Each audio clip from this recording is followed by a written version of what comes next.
атипично за СДСМ да фалсификува и лаже, се оние неколку точки кои што се во самата преамбула на резолуцијата.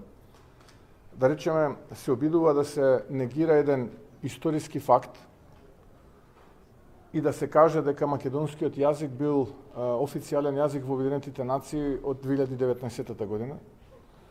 Тоа е една монструозна лага, посебно во годината кога славиме 80 години од кодификацијата на македонскиот јазик и неговото примање во Обединетите нации како официјален јазик на тогашната Југословенска федерација заедно со српско-хрватскиот и словенечкиот јазик.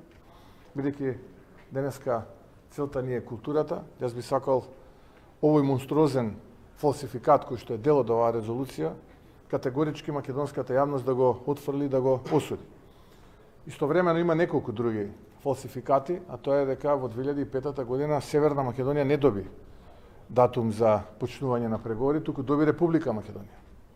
Односно, тогашната држава која што во меѓународниот поредок беше поранешна Југословенска Република Македонија.